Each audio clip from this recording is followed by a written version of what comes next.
Boom, bow, ka-chow. What's going on, everybody, man? Welcome back to the channel, Dare to Inspire. I'm Theo. I'm here to help you guys get to where you want to be in life, man. Nothing to it but to pursue it. Let's go. So today, man, I'm bringing you a video as I'm driving right now, right? Because, man, it reminds me of transportation.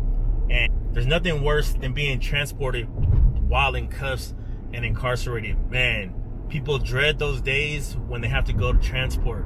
And I'll tell you, man, there's so many stories of things happening on the bus. Like, there's full out riots on the bus. There's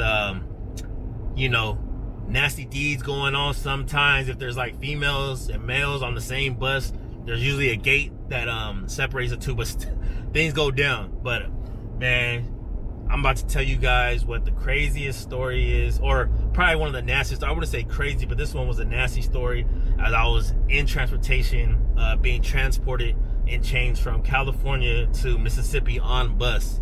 So yeah, on the bus, 3 days on the road, 2.5 days shackled up, man. Horrible, horrible, horrible. Let's get to it, man.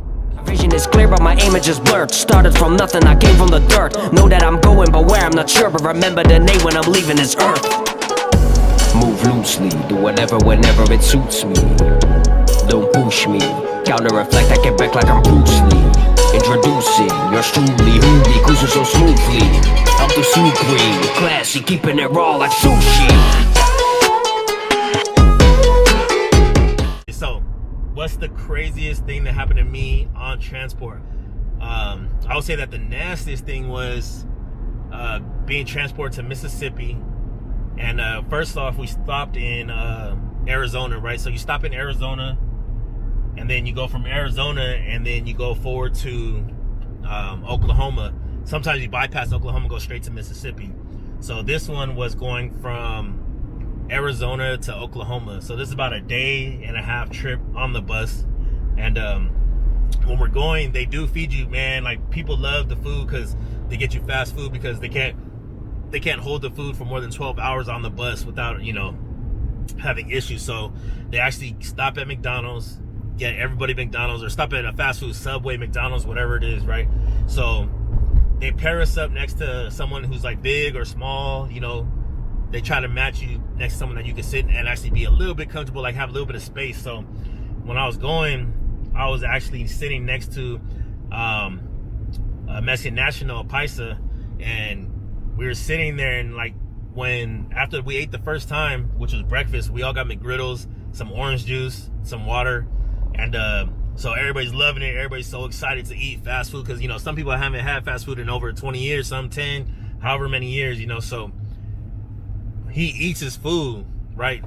All right, cool. First one, he asked me, do you want my hash brown? I eat the hash brown, like, good looking out. I appreciate it. Gots to eat. And then for me, I can shut down my bowel movements, Like, when I know I'm going on a trip, instantly everything shut off. I don't pee, I don't go number 2, I don't do none of that, period. I just hold it, everything, shut it down. So this guy, unfortunately, did not have the same success. So by the time lunch came, right, we stopped at another place, and we stopped at, I believe this one was McDonald's as well. So we stopped there, and they got food for everybody. I think it was like quarter pounder or something like that for everybody. So everybody's eating, but he eats a little bit of the hamburger only, and he's telling me like, oh, mi amigo, you want me fries, right? You want the fries? So I'm like, oh yeah, sure, man, shoot it. So I get the fries from him, and I'm like, man, you okay? You're not eating? He's like, no, you want my drink? You want everything? I was like, okay, man, sure, no problem.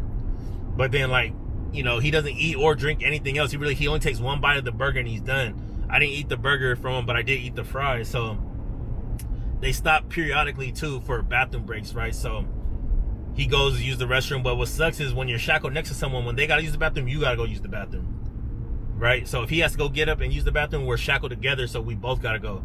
And then he's like, I have one arm in, he's like using the bathroom, I'm attached to him with one arm while he's using the bathroom. So man, he's trying to blow it up, but he can't, right? So he's peeing, he takes forever, he pees, finally whatever, he's done. We go back and we sit down, they give you some hand sanitizer and all that, so he's good to go. We're going there, and he's squirming towards the end of the trip. Like, man, we probably got about 2 hours left before we get there, and he's squirming around, starting to smell a little bit funky. I'm like, damn, man, this guy got gas or what, man? So, but he's just sitting there, and he just stops moving. He goes, I'm sorry, mi amigo. I cannot wait. And I was like, what? He's like, I'm sorry, mi amigo, I cannot wait. And I was like, it's all right, man, it's cool, we're almost there. And he was like, okay, so he just said that, right? And I'm like, damn, man, this smells getting a little bit stronger. So as you could kind of tell, bro, he couldn't hold it any longer, so he shit himself, literally sitting in the bus, sitting right next to me. So, and when you get transported, they strip you down, they put you in a paper suit, right? So you're in either like a red paper suit, orange, blue, whatever the, you know, the color is that they have. So this day we're wearing orange paper suits, right? So paper suit just has a zipper, it's a onesie.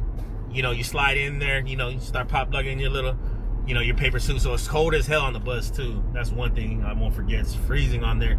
So you want to sit next to a window, but the window's where the vents are at that come, so it's a little bit cold. But anyways, we're in paper suits, so paper boxers, paper suits, and then you have a white t-shirt on. Some people don't even have t-shirts. So he comes, you know, like I said, he says, mi amigo, man, I'm sorry, man. And I was like, what? COs are like, everybody get up when we get there. Finally we get there, man. It smells like straight butt cheeks, you know, straight ass. It smells nasty, and I'm not assuming that. I just assume everybody's getting there. You know, everybody's starting to let a little bit of gas go. Everybody's ready to use the restroom. Man, when my neighbor stood up, bro, the paper suit was muddy. His whole ass was covered in mud, everything. Disgusting. Probably the nastiest thing I ever seen in my life. And then he looks at me and says, mi amigo, I told you, I am sorry. And I was like, man, don't even trip, it's all right. But I was shackled to this guy, so I'm like trying to squeeze by without getting any, you know, feces on me. Oh my gosh, bro, that had to be the most horrible smell when he stood up. And then it's right in my face, because he has to stand up first, and then I stand up next, because I'm by the window, he's by the aisle seat. Oh my gosh, bro, that's got to be the nastiest thing that's happened to me on transportation in my 13 years of incarceration. Just disgusting, man. So what's the worst thing about prison other than being in prison is the transportation, man. Transportation is horrible, especially when you're black boxed or shackled. Man, don't do it. Don't do it. All right, you guys, man, just wanted to share a little thing because, man, I'm so grateful to drive, man. It's such a blessing just to be able to drive, hit the freeway. And, you know, man, I feel blessed right now, but I had to share that story because it just popped up in my head right now, you know, as I'm taking it in, driving in, being as a free man. So, man, don't go to prison because your transportation sucks. All right, you guys, stay tuned, like, subscribe, share for more stories, man. I'll be chiming them in, dropping them here and there, you know what I mean? Because I don't want to glorify prison. You know, there's a lot of channels out here that tell you the war stories of prison, but I do not want to glorify prison in any way. I wouldn't wish it on my worst enemy. You know, it happens. It's there for people, you know, who do things that are wrong. But, man, living through it, I wouldn't want anybody else to go and have to endure prison. But crazy stuff happens, man. And I'm going to tell you guys some of the stuff that happens, man. So stay tuned. Like I said, like, subscribe, share, man. See you guys next time, man. Nothing to it but to pursue it. Peace. Started from the bottom, finish at the top. I'm just focused on the moves, I don't really talk. I'm all about attacking, I'm all about the action. All about being the one that really made it happen. Make a paycheck off of passion, get it same.